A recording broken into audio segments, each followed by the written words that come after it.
This conference will now be recorded.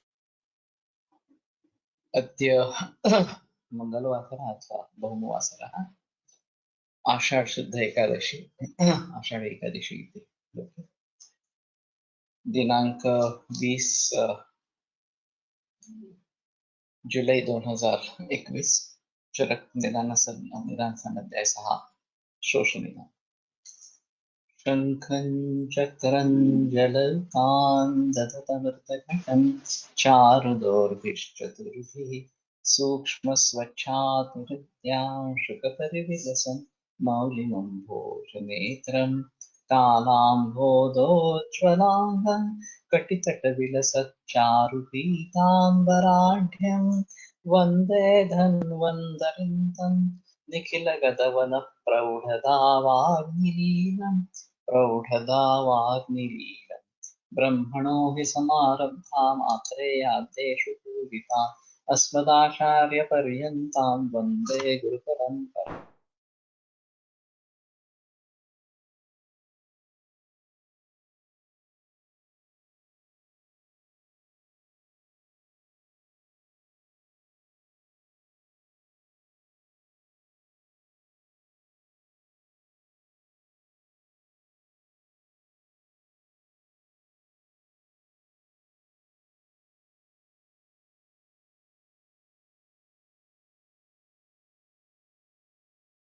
बुद्धिदर्पणसङ्क्रान्तं जगदमीक्षते आत्रेयं प्रथमं वन्दे आयुर्वेदजगद्गुरुम् आयुर्वेदामृतं सर्वं गृहीत्वा हि सुरेश्वरात् अग्निवेशादिकेभ्यो यत् प्रेत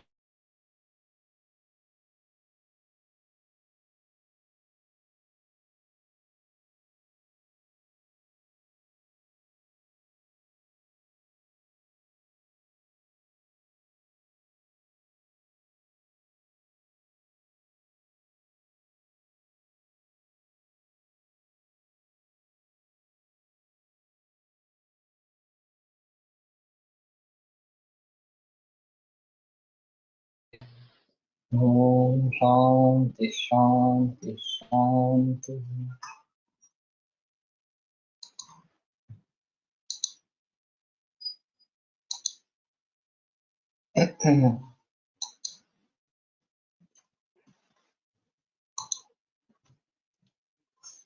विषमाशनं शोषस्य आयतनम् इति यदुक्तं तदनु व्याख्यास्यामः। तर्हि चतुर्थः हेतुः तावत् विषमाशनं तदपि शोषस्य आयतनं कथम् अथवा केन प्रकारेण विषमाशनं शोषस्य आयतनं भवति हेतुः भवति तत् ब्रूते। यदा पुरुषः पान अशन भक्ष लेय उपयोगान् प्रकृतिकरण संयोग राशि देशकाल उपयोग संस्था उपशय विषमान आसेवते तो पान अशन भक्ष लेय इनका जो उपयोग करना है और प्रकृतिकरण संयोग राशि देश काल उपयोग संस्था उपशय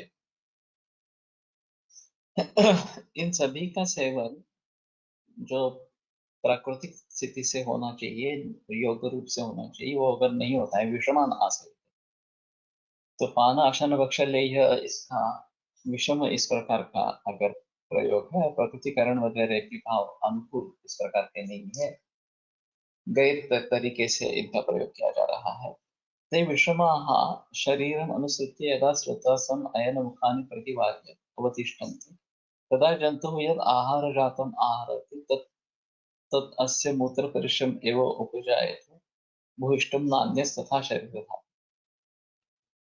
तो ये विषम होने के कारण जब ये शरीर में फैलते हैं और स्रोतसम के जो मुख है स्रोतसम के जो मार्ग उसके मुख इस प्रकार के प्रतिवार्य अवतिष्ठन्ते उनको रोक के वहीं पे रुक जाते हैं तदा जंतु हो यद आहार जातम आहार तदा वो प्राणी वो मनुष्य जो आहार खाता है तत्तदस्य मूत्र परिश्रम एवं उपजायते भूयिष्ठम नान्यस तथा शरीर धातु तो वो मूत्र और पुरुष में ही परिवर्तित इस प्रकार का हो जाता है भूयिष्ठ ज्यादा से ज्यादा वही निर्माण होता रहता है नान्यस तथा शरीर धातु तो सारकिट्ट विभाजन होना ये जो एक अग्नि की अहम प्रक्रिया है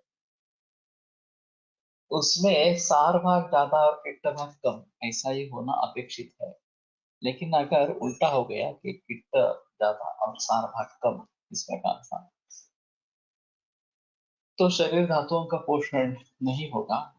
पुरुषोपष्टंभा, पुरुषोपष्टंभात वर्तयेत, और पुरुष के जरिए उसका उपस्तंभन होता रहता है, वो टिका रहता है। हाँ, तस्मात् शिष्य तो विशेषण पुरुषम अनुरक्षण, और इसीलिए जिसको शोष है उसका विशेषतः पुरुष रक्षणीय इस प्रकार का है। तथा अन्येषाम अतिपुरुष दुर्बलानाम, और उसी प्रकार से अतिपुरुष और दुर्बल जो भी व्यक्ति है उनमें भी पुरुष की रक्षा करनी चाहिए। तस्य अनाप्यायमानस्य विषमाशनोपचिता दोषाः पृथक् पृथक् उपद्रवैः युञ्जन्तो भूयाः शरीरं पोषयति। तो अनाप्यायमानस्य, जो व्यक्ति है वो आप्यायन उसका नहीं हो रहा, उसके धातुओं की बढ़ोतरी नहीं हो रही। विषमाशनित उपचित दोषाः, विषमाशनस्य उपचित दोष पृथक पृथक उपद्रवैः युञ्जन्तो, अपने अपने अलग अलग उपद्रवों को निर्माण करते हुए भूया शरीर में भूख, फिर शरीर का शोषण इस प्रकार का करते हैं।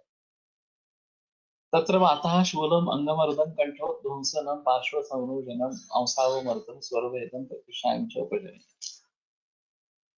तो वात इन प्रकार के लक्षणों को या उपद्रवों को निर्माण करता है। शूल अंगवर्ध कंठोध्वंसन पार्श्व संरोजन अंसावमर्द स्वरभेद प्रतिशाय। पित्तं ज्वरम अतिसारम अंतर्दाह, ज्वर अतिसार और अंतर्दाह ये पित्त के जरिए निर्माण होते रहते हैं। श्लेष्मा तो प्रतिष्ठायाम शिरसो गुरुत्वम अरोचकम कासम, और कफ जो है वो प्रतिष्ठा शिरो गुरुत्व और अरोचक और कास। सच प्राकाश प्रसंगात तुलसी क्षते श्रोणितम निष्ठीवत, और कास के जरिए उरक्षित हो जाता है तो वो रक्त का स्टीवन कर लेता है। शोणित गमनाच्चा अस्य दौर्बल्यम हो जाए, और इस प्रकार से खून निकलने से उसका दौर्बल्य हो जाता है।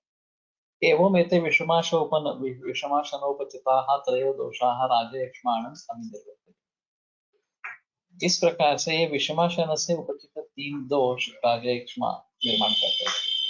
तैहि उपशोषणैः उपद्रवैः उपद्रुतः शनैः शनैः शुष्यते, और ये उपशोषण करने वाले उपद्रवों के द्वारा उपद्रुत होने पर, बाधित होने पर शनैः शनैः शुष्यते, वो आदमी जो है वो उसका शोष इस प्रकार का हो जाता है।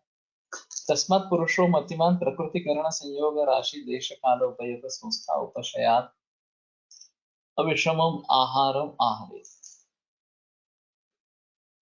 उपयोग संस्था और उपयोग नियम है वहां पे। यहाँ पे उपयशय ये शब्द क्यों आया है मालूम नहीं है, क्योंकि मीमांसा पहले अध्याय में उपयोग संस्था और उपयोग नियम इस प्रकार के बताए गए हैं। उपयोक्ता, उपयोक्ता है। तो मतिमान पुरुष जो बुद्धिमान इस प्रकार का है, वो प्रकृति करण वगैरह जो भाव है, अष्टव आहार विशेष आयतन है, उनका सम मात्रा में सेवन करे या सम पद्धति से सेवन करे, ताकि इससे वैषम्य निर्माण न हो और इस प्रकार से राजा इच्छा की निर्मिति न हो। भवती छात्र हिताशी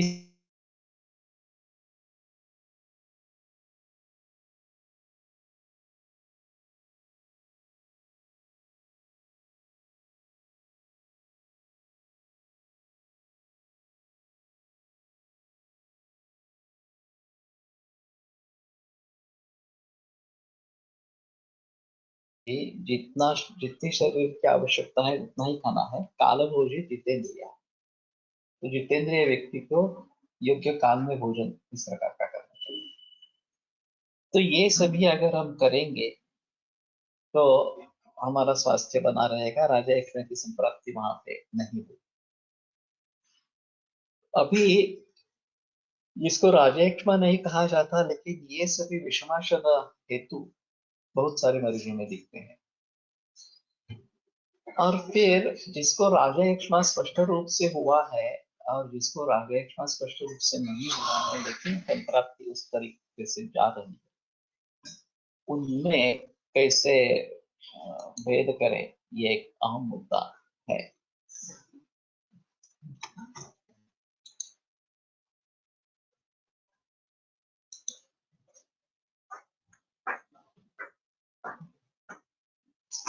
पुरुषामध्ये अपक्व आहार पुढे गेलेला असतो आणि हा अपक्व आहार हळूहळू पक्व होत असतो व त्यातून उत्पन्न आहार रसावर क्षयी रुग्णाचे यापन होत राहते। म्हणून पुरुष रक्षण करावे असा अर्थ आहे की अन्य काही वेगळे अपेक्षित आहे। शिल्पा रेजाइन अगर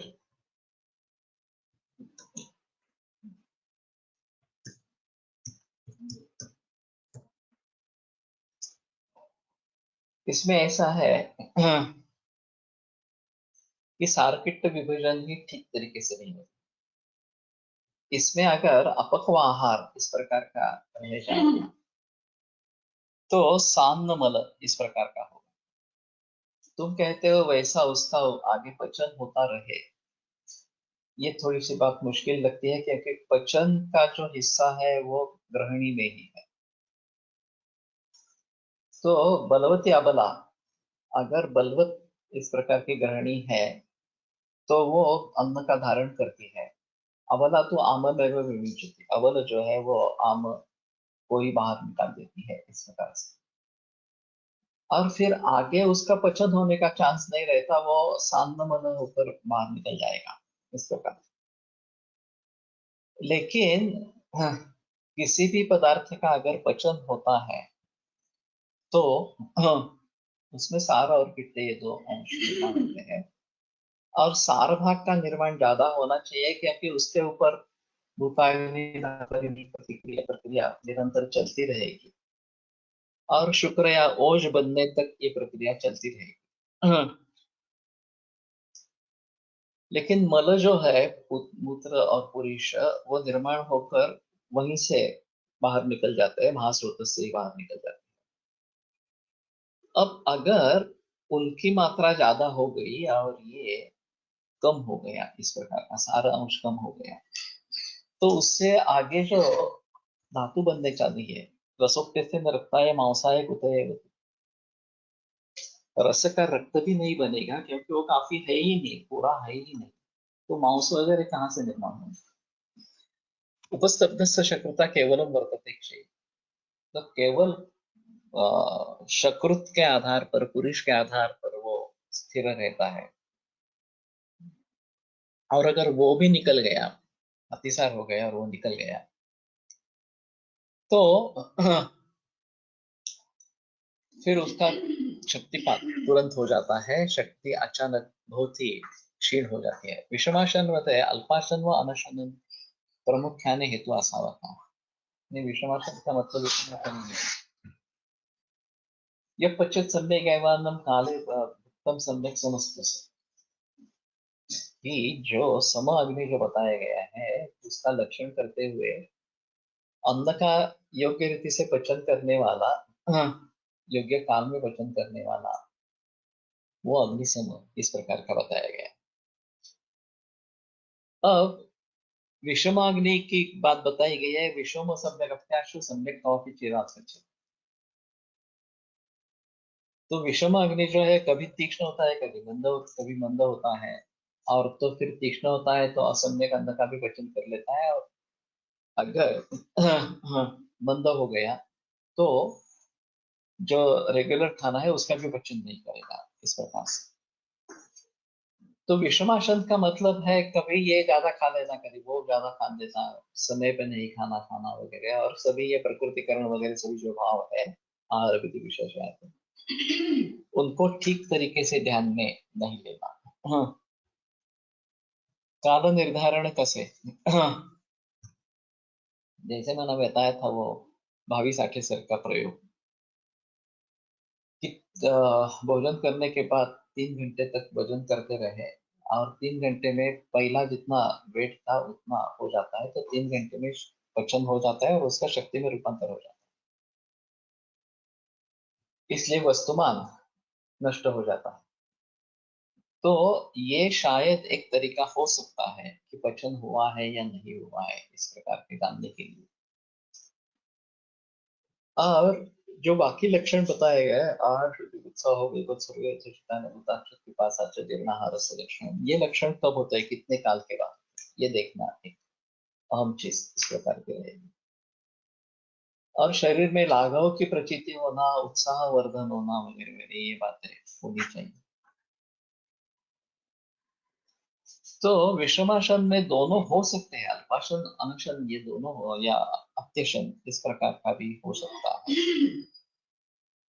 लेकिन सिर्फ वही है ऐसा नहीं है। प्रकृतिकरण वगैरह जो सभी भाव विमान स्थान पहले अध्याय में बताए गए हैं, उन सभी के बारे में सोचना जरूरी रहेगा, और कहाँ क्या गड़बड़ है ये देख के उसको ठीक करना पड़ेगा। जैसे कि मैं अभी बता रहा था कि विषमासन हेतु दिख रहा है, लेकिन राजयक्ष्मा निर्माण हुआ है ऐसा नहीं है, दूसरी कोई बातें इस प्रकार की होगी, दूसरे रोग इस प्रकार के होंगे। लेकिन चाहे गृहिणी जैसे हो, चाहे चाहे अजीर्ण इस प्रकार का हो वगैरह, ये आगे चलकर राजयक्ष्मा में परिवर्तित हो सकता है, जो हमारा राजयक्ष्मा है। अभी ये कंपैरिजन करते समय टीबी को राजयक्ष्मा कहा गया, ये तो ठीक है, टीबी के जो लक्षण है वो राजयक्ष्मा के लक्षणों से मिलते जुलते हैं, लेकिन राजयक्ष्मा के सभी लक्षण टीबी से मिलते जुलते होंगे ही, ये नहीं है। और फिर उसमें एक भी पॉजिटिव है नहीं है, या एक्सरे में इस प्रकार का पैच दिख रहा है नहीं दिख रहा है, ये देखना जरूरी पड़ता है। और ज्वर, सायं बल ज्वर प्रायः बताया जाता है कि शाम को ज्वर आता है, अपने आप उतरता है। तो ये अगर लक्षण है तो संभवतः राजयक्ष्मा होने की संभावना इस प्रकार की रहेगी। अभी तो ऐसा है कि ऐसे लक्षण दिखते हैं तो तुरंत ट्यूबरकुलिन टेस्ट वगैरह कर लेते हैं, हाँ एक्सरे करवा लेते हैं, और अगर ये मॉन्टेक्स टेस्ट या ट्यूबरकुलिन टेस्ट पॉजिटिव आ गई तो फिर राजयक्ष्मा की चिकित्सा यानी कि टीबी की ट्रीटमेंट शुरू होती है, एक जो है। शुरू में तो उसमें सिर्फ 2 ही ड्रग थे, स्ट्रिप्टोमाइसिन ये अहम दवा थी उसकी, हाँ, और फिर रिफेम्पिसिन आ गया, फिर आगे बहुत सारी दवाइयां आ गई, अभी केमोथेरेपी ड्रग भी उसमें शामिल है, और अभी 7 ड्रग्स दिए जाते हैं राजयक्ष्मा के लिए। और एलोपैथी का दावा है कि इससे राजयक्ष्मा ठीक हो जाता है, इस प्रकार से राजयक्ष्मा is curable, TB is curable, इस प्रकार के विज्ञापन दिखाई देते हैं। और पुराने जमाने में टीबी क्यूरेबल है या नहीं है, इस प्रकार के बारे में काफी बहस होती थी, और माना जाता था कि ये मारने वाला इस प्रकार का डिसीज है। मालूम नहीं आयुर्वेद की ट्रीटमेंट भली भांति की जा रही थी नहीं जा रही थी, ये एक अलग हिस्सा इस प्रकार का रहेगा। दिल एक मंदिर एक बहुत पुरानी फिल्म है, ये इसी पे आधारित निर्धारित है। और एक ये डफली वाले डफली विजय की कहानी इसमें है, ये आदमी है, उसमें भी वो टीबी होता है, और फिर नायक को टीबी हो जाता है वगैरह इस प्रकार की बातें बताई गई। तो इसके बारे में लोगों में भय इस प्रकार का था, अभी जैसे कैंसर के बारे में है, हृदय रोग के बारे में, इस प्रकार का भय टीबी से होता था।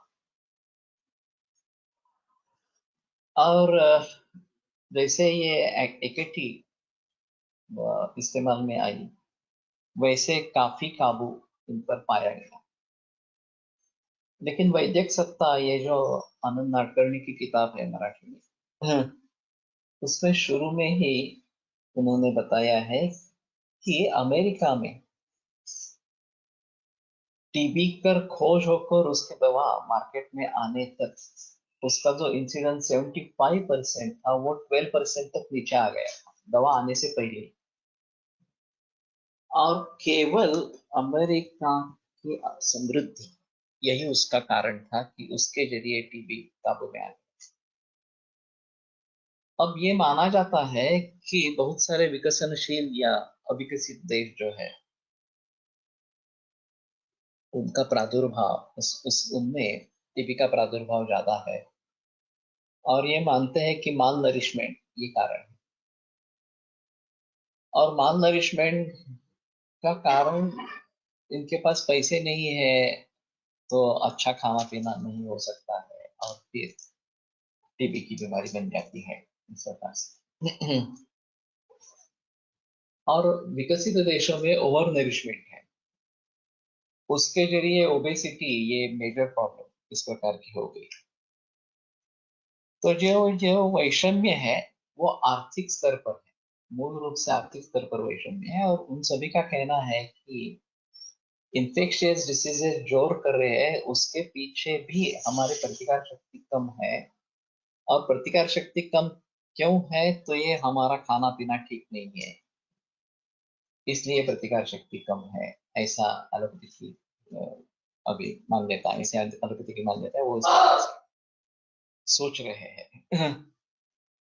तो कहने का तात्पर्य है कालनिर्माण कसे करावे बऱ्याच पेशंट मध्ये सारखी भूक लागते आणि 2 वेळेला भूक लागल्यावर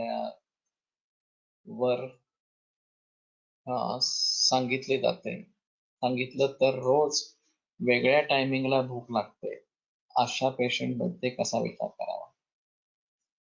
सायं प्रातः मनुष्याणाम अशनम शुद्धि चोदितम मांसारा भोजनम पूजा करनी होती समूह ये एक आयुर्वेद का निर्देश है। तो 2 ही बार खाना खाना है वास्तव। लेकिन ऐसा है क्षुत संभवती पक्वेश रसदोष भले शुच्च काले वा यदि वा काले सोमन काल उदाहरण योग रत्न करते रसदोष मलेशु पक्वेशु क्षुत संभवती। तो सच्ची भूख है या नहीं है ये देखना जरूरी है।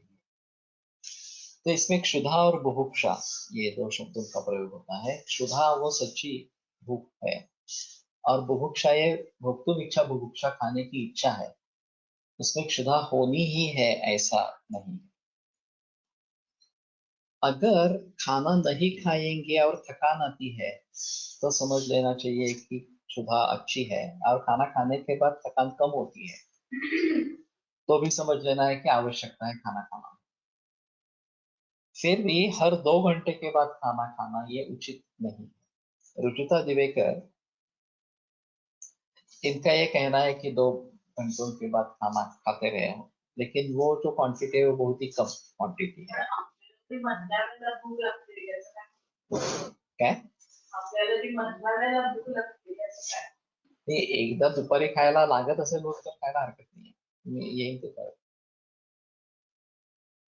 उसमें ऐसा है ब्रेकफास्ट लंच और डिनर ये पाश्चात्य कंसेप्ट है। वहाँ बहुत ठंड ज्यादा है प्रातः बुभुक्षिता इस प्रकार की स्थिति होती है और फिर हेवी ब्रेकफास्ट लेते हैं। लंच जो है वो वर्किंग लंच जैसा होता है एक आध सैंडविच और कुछ फ्रूट जूस वगैरह इस प्रकार से पी लेते हैं। और डिनर भी वहाँ काफी जल्दी हो जाता है 5:30-6 बजे डिनर ले लेते हैं। 5 बजे छूट जाता है ऑफिस तो 6-7 बजे तक घर जाता है और फिर खाना खा लेते हैं। ये विदेशों में प्रचलन है। भारत में ये सब उल्टा पुल्टा हो गया। हमने ये ब्रेकफास्ट एक्सेप्ट कर लिया लेकिन लंच भी हेवी और डिनर भी हेवी और वो काफी देरी से। तो ये अजीब मामला है। अगर उनको पूरा फॉलो करो तो भी ठीक है क्योंकि अजीर्ण सायमाशय तो प्रातराशय ही दूषित। सायंकाल का भोजन अगर अजीर्ण रहा तो सुबह का खाना जो है निश्चित रूप से दूषित इस प्रकार का होता है। तो किसी भी हालत में सुबह है खाने का पचन नहीं हुआ है पहले दिन के तो नहीं खाना खाना है इस प्रकार से। लेकिन हमें ऐसा लगता है कि हमें भूख लग गई है, क्योंकि रोज की आदत पड़ गई है खाना खाने की इस प्रकार से। और उसमें चेंजिंग मेनू आते रहते हैं, आज वो है उपमा, इडली, ढोकळा वगैरह वगैरह इस प्रकार से। तो ये तो बिलकुल गलत इस प्रकार का है. फ्रायडेला क्लिनिक मध्ये आलेल्या सीएस स्टमकच्या पेशंट आला होता. स्कॅन मध्ये बोन्स कॉम्प्लेक्स आणि ओपेसिटी असल्यामुळे सिम्पटम्स नसताना डॉट्स ट्रीटमेंट चालू केली होती. ड्रगचा साईड इफेक्ट मुळे ॲबडॉमेन पेन वाढले असावे का आणि आपल्या निदान राजेश में होता का. ये काफी मुश्किल होता है इस प्रकार से बताना. मैंने काफी मरीज ऐसे देखे हैं कि जिनको जरूरत न होने पर भी या निदान न होने पर भी एकेटी दी गई है और उससे नुकसान हुआ है. और कुछ मरीज ऐसे भी है कि जिनमें इंपेरिकल करके एकेटी स्टार्ट कर दी और एकेटी शुरू करने के बाद अच्छा लगा, पेशेंट सुधर गया इस प्रकार से. ये कम है लेकिन है इस प्रकार से. तो ये क्लिनिकल जजमेंट, क्योंकि एपी वगैरह सब निगेटिव है, फिर भी डॉक्टर का कहना था नहीं नहीं ये टीबी ही है और इसके लिए एकेटी देनी जरूरी है इस प्रकार से. और एकेटी जरूरी है ऐसा करके एकेटी शुरू की और फिर लिवर फंक्शन टेस्ट बिगड़ गए सभी. एचजीपीटी एचजीओटी वगैरह बढ़ने लगे, बिलीरुबिन बढ़ने लगा और फिर दिक्कत आ गई, नौबत आ गई कि कैसे करें क्या करेंगे. तो वो मरीज मेरे पास आए हैं और काफी गंभीर भी उसमें थे कि ये सहन नहीं कर पाएंगे इस प्रकार से और एकेटी बंद करनी पड़ेगी. तो अभी एकेटी बंद करेंगे तो एलोपैथी में उपाय ही नहीं है, क्योंकि एकेटी ही उसका उपाय है उनके मन में, दूसरा कोई उपाय ही नहीं. तो उस समय में हमारी दवा शुरू कर दी, ये साइड इफेक्ट्स कम हो गए, एकेटी चलती रही और एकेटी पूरी पूरी हो गई इस प्रकार से. तो अभी देखने का तरीका पूरा अलग इस प्रकार का है. अब इसको जरूरत न हो पर भी एकेटी दी गई, उसके साइड इफेक्ट्स में हेपेटोटॉक्सिसिटी और नेफ्रोटॉक्सिसिटी है एकेटी के साइड इफेक्ट्स. तो काफी लोगों में लिवर फंक्शन टेस्ट बिगड़ जाती है इस प्रकार की है. ऐसी अवस्था में एकेटी देते रहना जरूरी है या नहीं है, ये एक अहम मुद्दा उठता है. एलोपैथी वाले तो सोचते नहीं है कि नहीं नहीं देना ही है, और अभी जो जितने ड्रग्स देने हैं उतने सभी देने हैं इस प्रकार से. और ये ज्यादातर पल्मोनरी कॉक्स के लिए ठीक है, लेकिन मेनिंजाइटिस या फिर पॉट्सफाइन, ये जो दूसरे बताए जाते हैं, या फिर इंटेस्टिनल टीबी, ये जो बात कही जाती है, इन सभी में एकेटी का फायदा होता है या नहीं होता है. मैंने देखा है कि फायदा नहीं होता. तो ऐसी अवस्था में एलोपैथी में क्या ट्रीटमेंट करेंगे, वो तो सोचेंगे कि नहीं नहीं टीबी का इन्फेक्शन दिख रहा है तो टीबी की ट्रीटमेंट देनी है इस प्रकार से. कई बार ऐसा होता है कि ये सर्वाइकल लिम्फ नोड्स दिखने लगते हैं, स्पर्शगन्य हो जाते हैं, बायोप्सी की जाती है और बायोप्सी में अगर टीबी पाया गया तो टीबी की ट्रीटमेंट शुरू होती है. बायोप्सी में अगर कैंसर पाया गया तो कैंसर की ट्रीटमेंट शुरू होती है. और दोनों में और कुछ अलग है तो लिम्फेडेनोपैथी इतना ही कहते हैं और उसका कारण नहीं समझते. अनएक्सप्लेन्ड लिम्फेडेनोपैथी इस प्रकार से कोई ना कोई इन्फेक्शन है और लिम्फेडेनोपैथी है, इसका इस प्रकार से बोल देते हैं.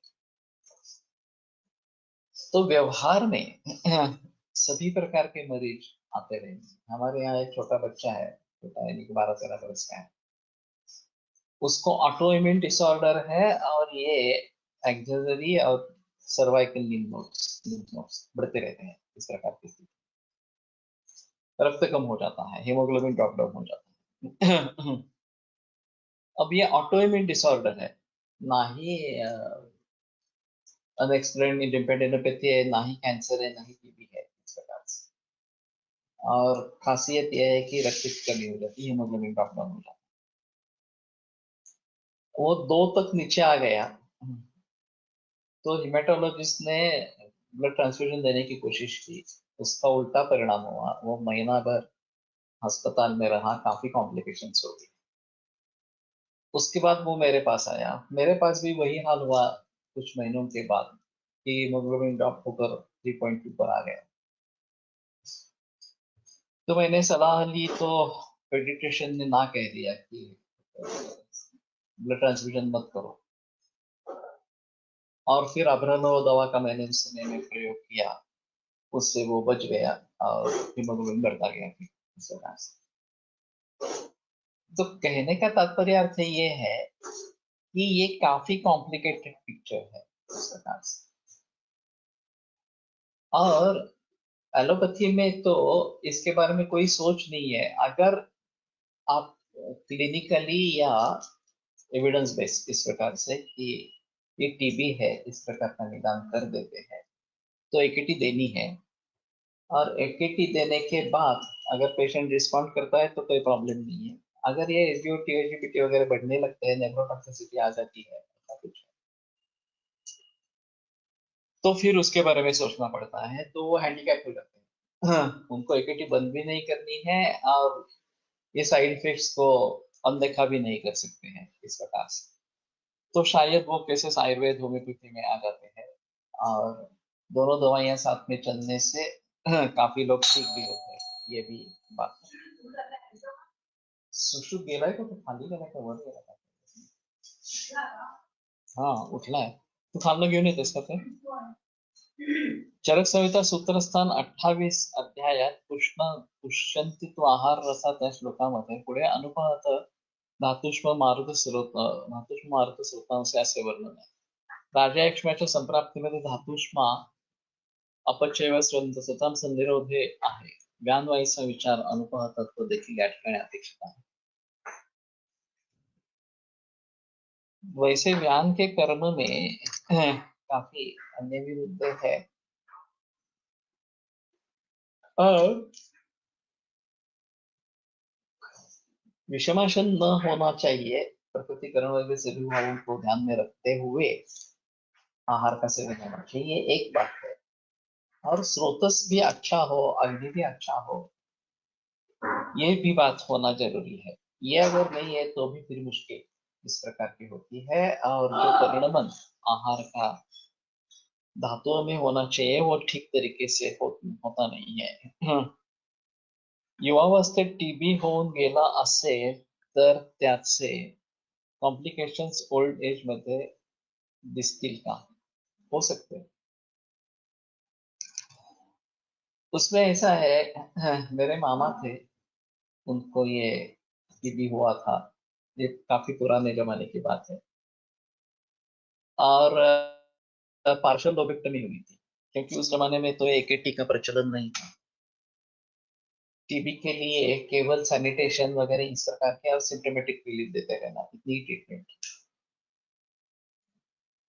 तो पार्शियल लोबेक्टमी हुई थी, बाद में उनको अल्सर भी हुआ, उसका भी ऑपरेशन हुआ। और पाचन शक्ति बहुत क्षीण इस प्रकार की थी, थोड़ा ही खाना खाते थे तो ही पचता था। मैं वो बात भूल गया कि 2-2 घंटों के बाद खाना खाना, ये जो बात बताई गई है।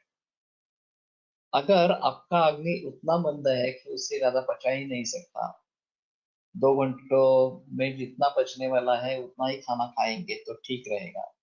फिर 2 घंटों के बाद थकान आती है, भूख लगती है, और खाना नहीं खाएंगे तो दौर्बल्य आशक्ति हो जाती है। तो आपको 2-2 घंटे के बाद खाना खाना चाहिए। ये थोड़ा सा मोबाइल के चार्जिंग जैसा है, फुल रिचार्ज और फुल डिस्चार्ज, ये मोबाइल का तत्व है। तो जब तक ये 20% से नीचे नहीं आता तब तक रिचार्ज नहीं करना है। और इसके नीचे आने के बाद 100% रिचार्ज करना है, तो बैटरी का लाइफ अच्छा रहता है और बैटरी ज्यादा दिन टिकती है। उसी प्रकार से आपकी आमाशय की ग्रहण की शक्ति, अभ्यवरण शक्ति जो है वो ऐसी होनी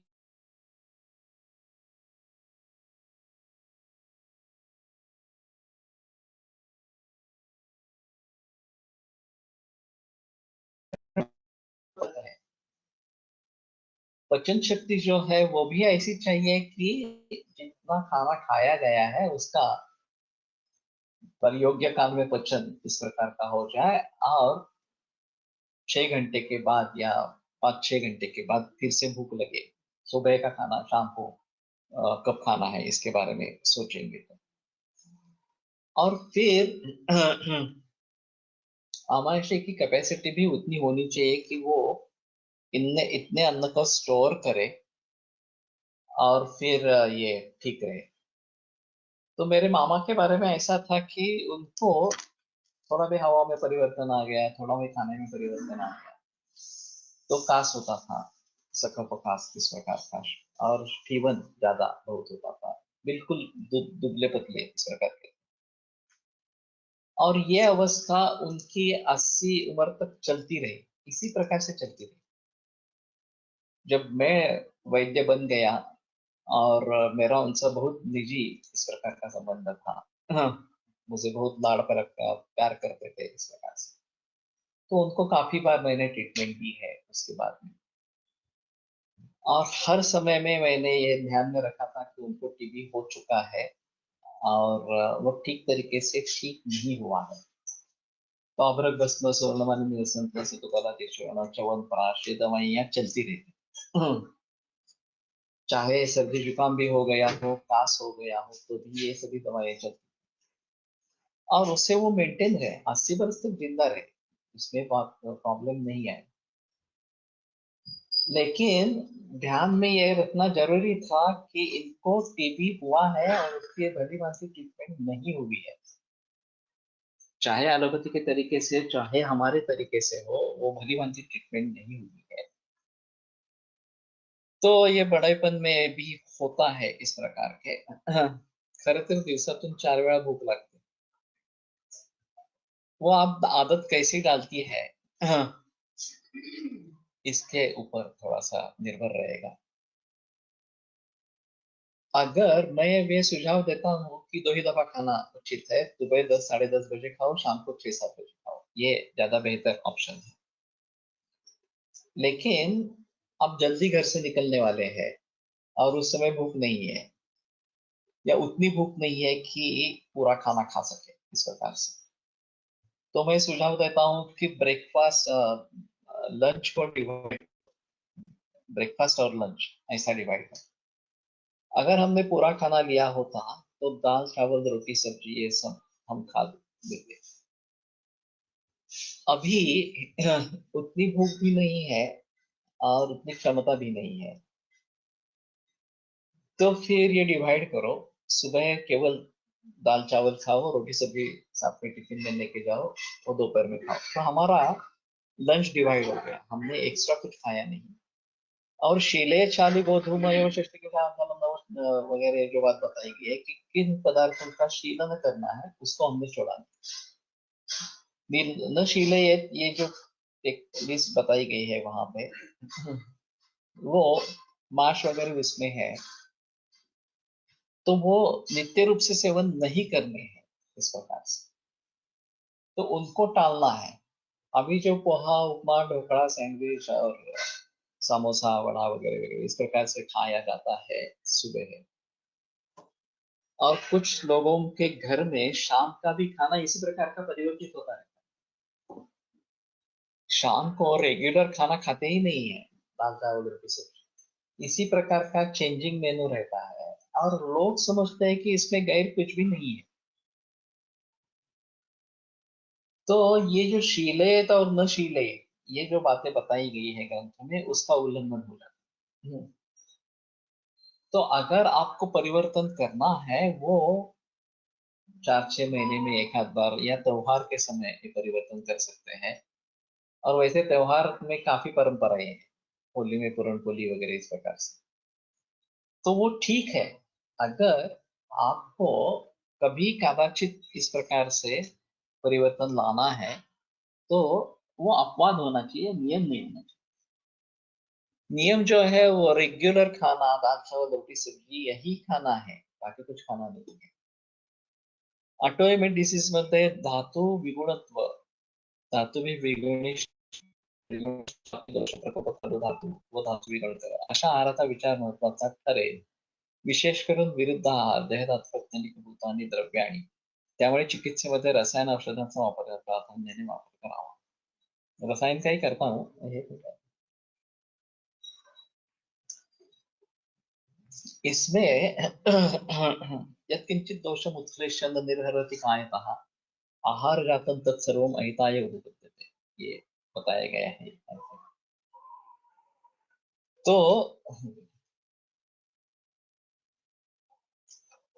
तो दोष का उत्क्लेश करके बाहर निकालता नहीं है और विरुद्धम धातु ना प्रत्यनिकतया धातु के प्रत्यनिक होकर शरीर में रहते हैं, विरोधी बनकर रहते हैं.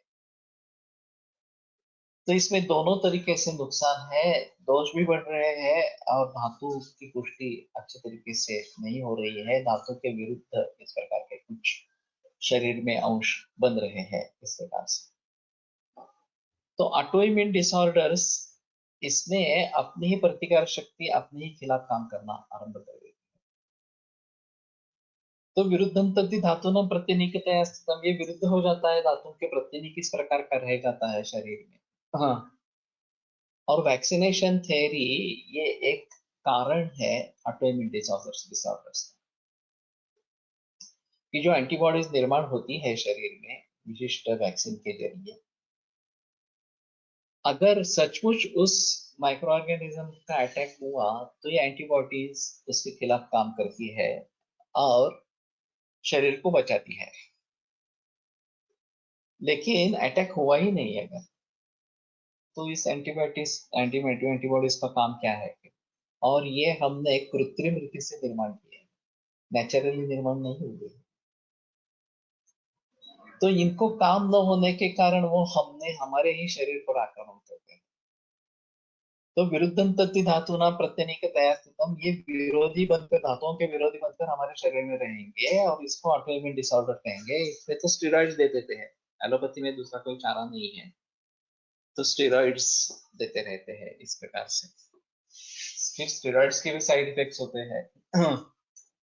अभी कोविड-19 की सिचुएशन में बहुत सारे मरीजों ने हमने पूछा कि वैक्सीन लेना है नहीं लेना है इस प्रकार से. चाहे कैंसर के मरीज हो, चाहे दूसरे किसी मरीज प्रकार के मरीज हो, चाहे उम्र ज्यादा हो कम हो, कुछ भी हो इस प्रकार से. मैंने सभी को कहा कि नहीं, नेचुरल इम्यूनिटी को भरोसा रखो. जो खाना खाना है वो ऑर्गेनिक है, नैसर्गिक खाना खाओ, योग और व्यायाम नियमित रूप से करो, तो कोविड-19 से भी बचोगे और कैंसर वगैरह बीमारियों से भी बचेंगे. लेकिन लोगों को तुरंत कुछ इफेक्ट चाहिए और ये परहेज करने की बात नहीं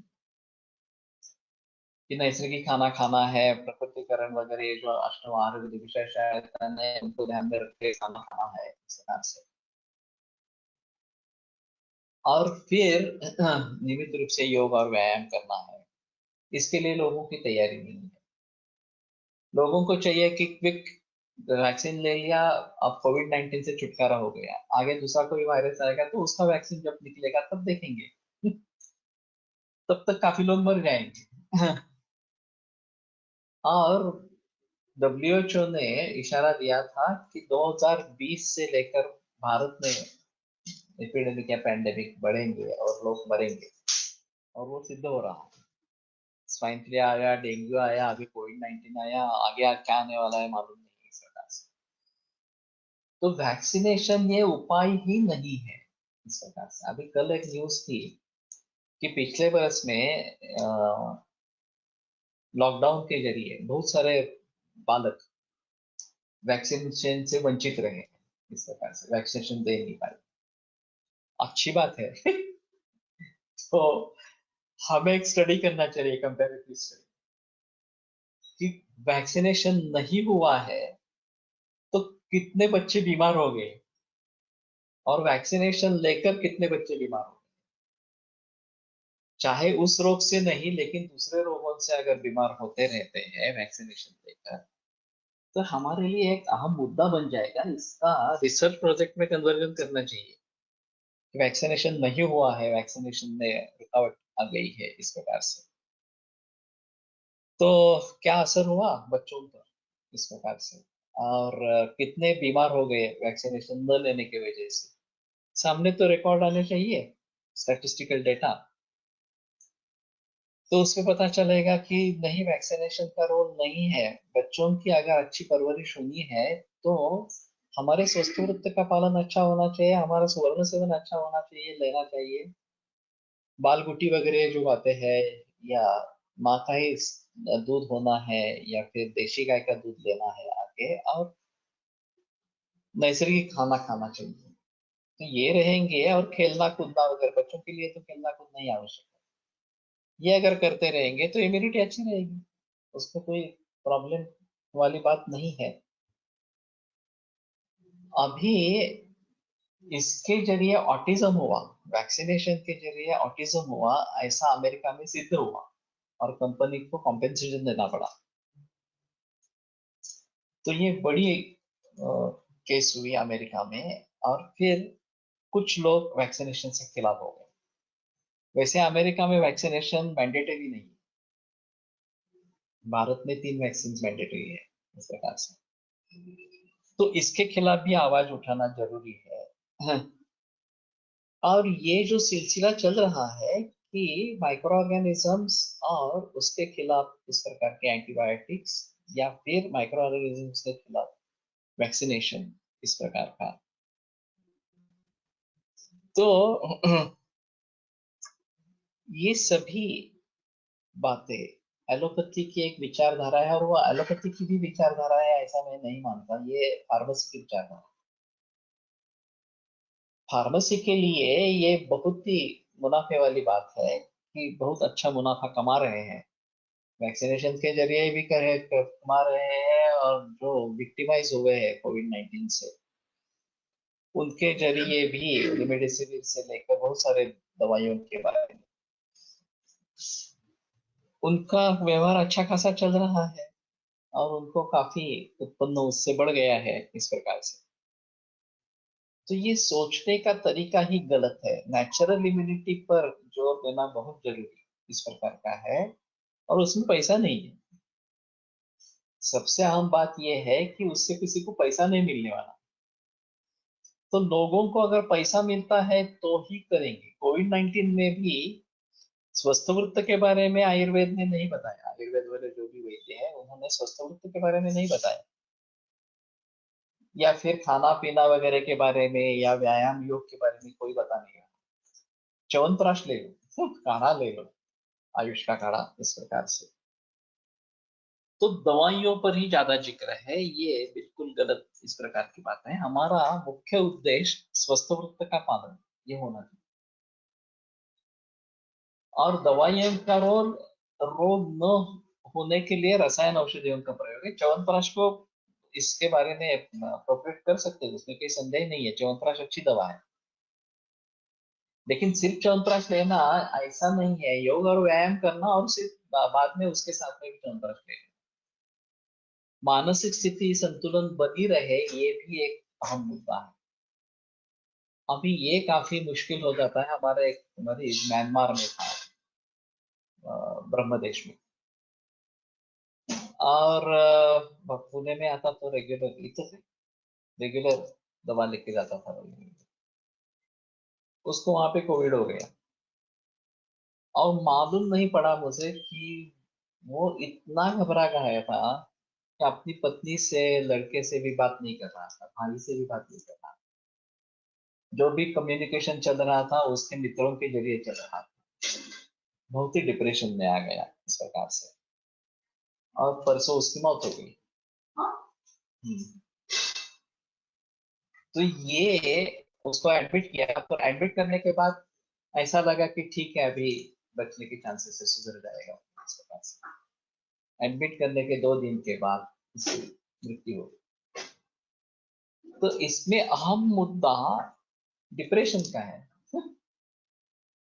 और डिप्रेशन के बारे में किसने सोचा ही नहीं है, और वो ओपन आउट ही नहीं हुआ, वो किसी से बोला ही नहीं।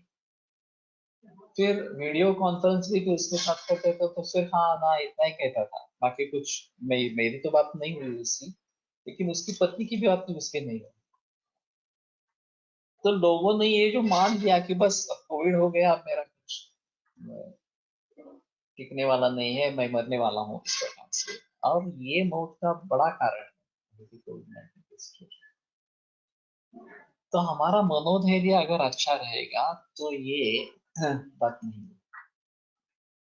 तो एलोपैथी के जरिए जो अभी मीडिया का प्रयोग किया गया, उसके लिए ये मीडिया का प्रयोग आवश्यक था, क्योंकि उसके बगैर वैक्सीनेशन दिखते नहीं है।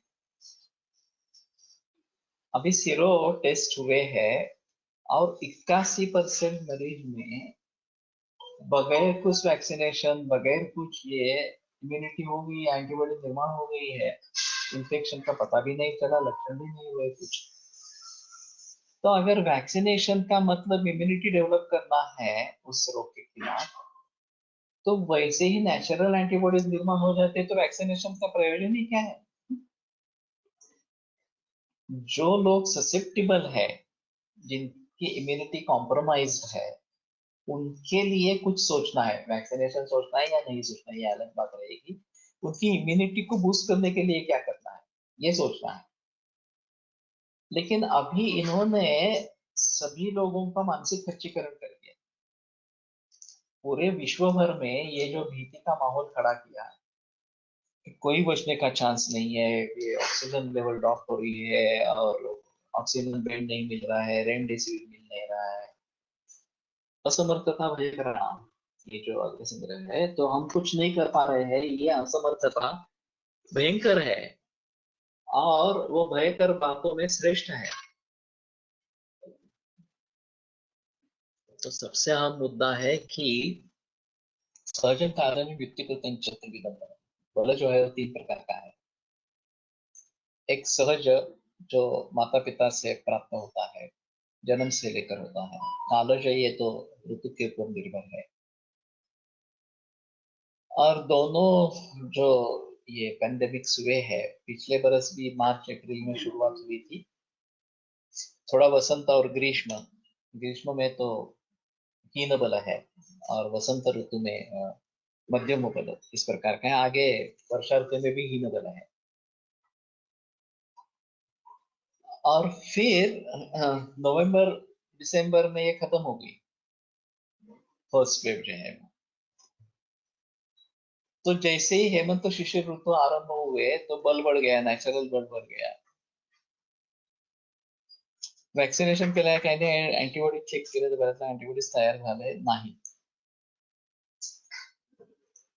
तो चेक कब किया इसके बारे में भी थोड़ा सोचना पड़ेगा कि तुरंत अगर चेक करते हैं 1 हफ्ते के बाद अगर इस प्रकार से, तो ये पॉजिटिव आ जाता है कोविड में वैक्सीनेशन लेने के बाद, और वो घर के सभी लोगों को दूषित करता है, उनको भी कोविड हो जाता है. जे कोविड होऊन बरे झाले त्यांनाही वॅक्सिनेशन घेण्याचा आग्रह का करतात ते समजत नाही. परवा एखादं पत्र आलं होतं, ज्यांना कोविड होऊन गेलेला आहे, तर त्यांना हे पत्र की कोविड ज्यांना अँटीबायोटिक वॅक्सिनेशन करून असे लेमॅनचं पत्र होतं. पण असं कोणीच देत नाही आपल्याला होऊन गेला ज्यांना शुगर. वो कंपनियां तो बेचने के लिए मजबूर है, बाकी कुछ नहीं है, उनको बस सिर्फ बेचना है इस प्रकार के.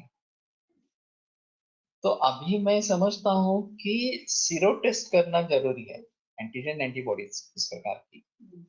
और अगर एंटीबॉडीज नेचुरली निर्माण हुए हैं तो भी कुछ करने की जरूरत नहीं है. और एंटीजन है ही नहीं, पॉजिटिव है ही नहीं, निगेटिव है, तो भी कुछ करने की जरूरत इस प्रकार की.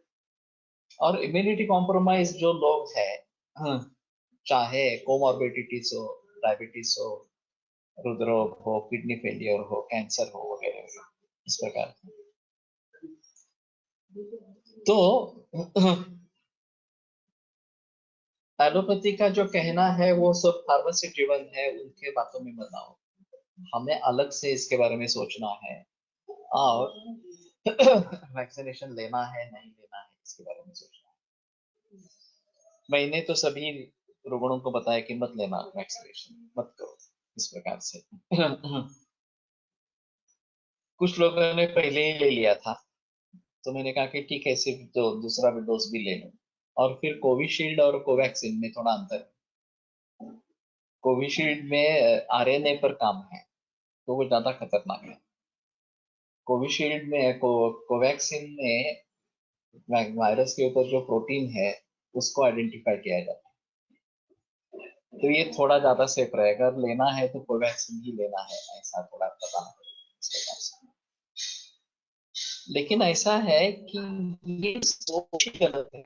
वैक्सीनेशन यही इस समस्या का हल है, ये शुरू से लेकर जो बात कही गई है, और सभी डॉक्टर्स यही बताते आ रहे हैं कि नहीं नहीं वैक्सीनेशन ही उपाय है, थर्ड वेव आएगी, फोर्थ वेव आएगी, और ये इसके बारे में, और ये म्यूटेटेड वायरस है वगैरह वगैरह इस प्रकार से।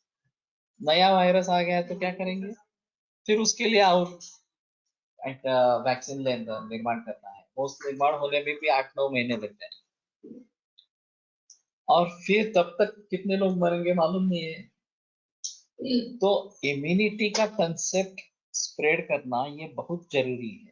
अभी इम्यूनिटी के बारे में तो ये च्यवनप्राश वगैरह की बात चल रही है, क्योंकि उनके यहाँ तो कुछ नहीं है इम्यूनिटी बढ़ाने, एलोपैथी में तो कुछ नहीं है। तो आयुर्वेद ही इसमें कुछ योगदान कर सकता है। तो केवल च्यवनप्राश ही क्यों, रसायन चूर्ण है, शतावरी कल्प है, बाकी भी सारे बहुत योग है, रसायन है इसमें हमारे यहाँ। तो सहज कालज और युक्तिकृत जो बल है, वो युक्तिकृत बल रसायन वाजीकरण के जरिए हो सकता है, और वो काफी है हमारे यहाँ। सभी को एक ही दवा देनी है ऐसी भी बात नहीं है। लेकिन जो भी कुछ चल रहा है अभी, वो बड़ा क्या कहेंगे, धोखा है हम सभी के लिए।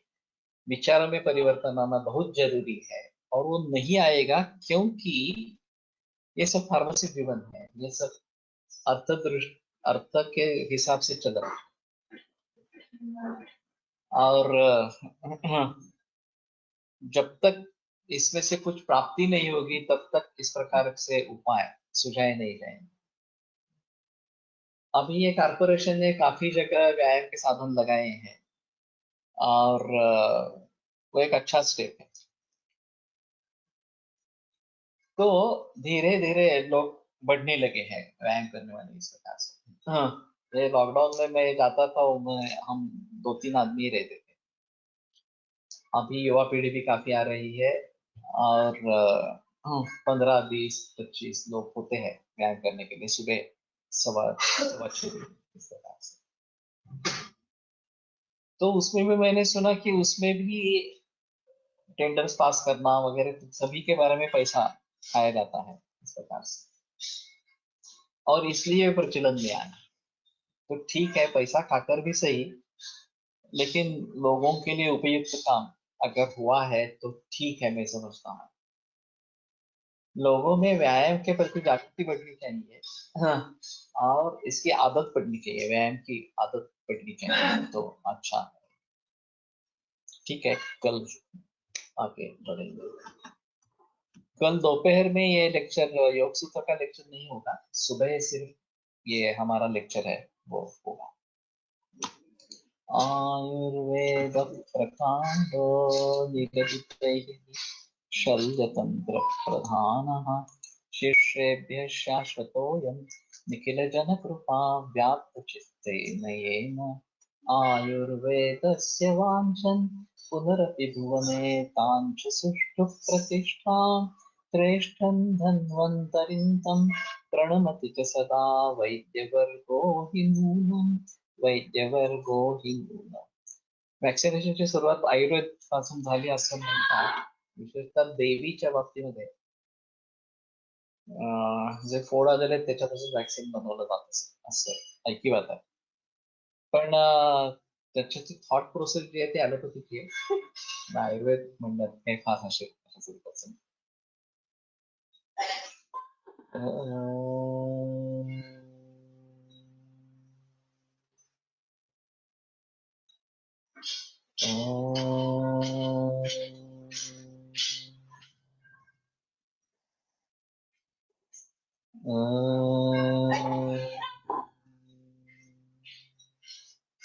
ओम शांति। शांति शांति। मकर ध्वज का प्रयोग कर सकते हैं। कृत्रिम, स्थावर और जंगम तीनों विषयों का अगर निर्देश है तो ये सभी कृत्रिम विषयों में आ जाएंगे। केमोथेरेपी वगैरह ड्रग भी कृत्रिम विषयों में आ जाएंगे। तो ठीक है, मैं थोड़ा इसके बारे में सोचूंगा, प्रिवेंशन के लिए या ट्रीटमेंट के लिए, दोनों के लिए प्रयोग कर सकते हैं। विरम्यते व्याख्यान व्यापार श्वः।